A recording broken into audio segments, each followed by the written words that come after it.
Assalamualaikum warahmatullahi wabarakatuh.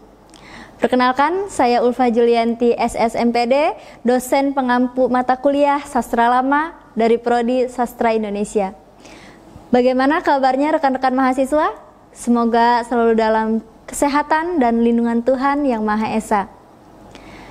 Alhamdulillah, kita sampai di pertemuan 1, yaitu tentang pengertian dan ciri sastra lama. Silahkan disimak oleh rekan-rekan ya.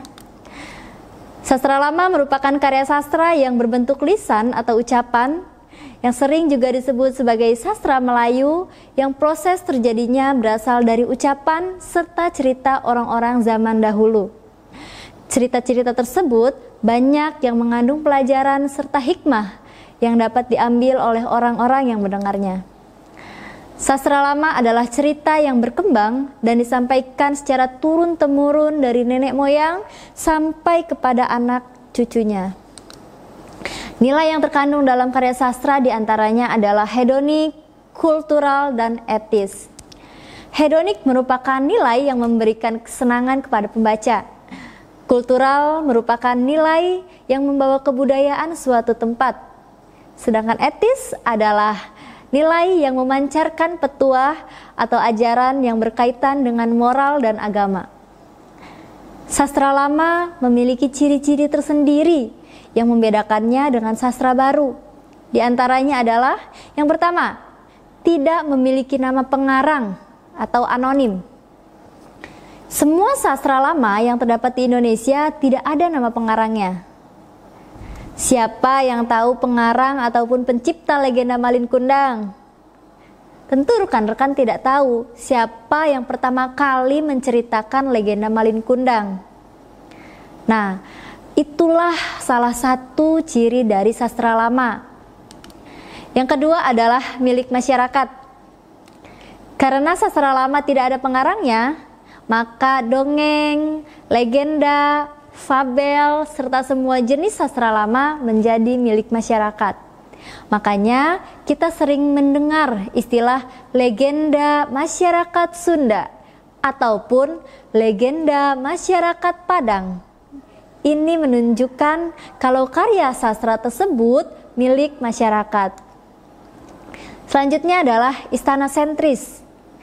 Mayoritas sastra lama banyak berkisah tentang cerita-cerita di sekitar lingkungan kerajaan. Ini tidak mengherankan, karena pada masa lalu banyak kerajaan yang berjaya di Indonesia.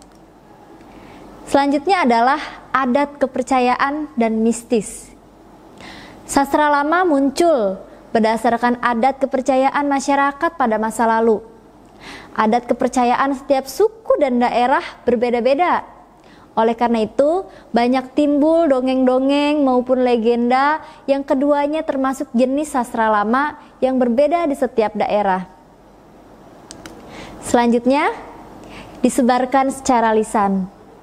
Seperti yang telah dijelaskan mengenai pengertian sastra lama, yaitu sastra yang berbentuk cerita lewat lisan.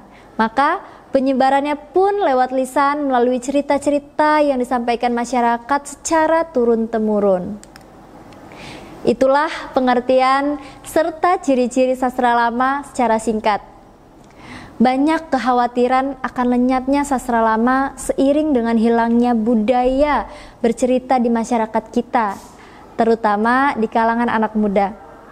Hal ini disebabkan banyak hal, mulai dari budaya menonton televisi yang sudah akut hingga budaya gadget yang sudah merasuk hingga kalangan anak kecil. Kalau terus seperti ini, bukan tidak mungkin generasi mendatang tidak akan mengetahui kisah-kisah serta legenda yang kita tahu sekarang.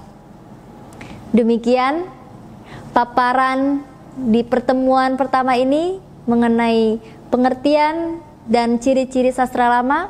Semoga rekan-rekan dapat memahaminya. Terima kasih. Assalamualaikum warahmatullahi wabarakatuh.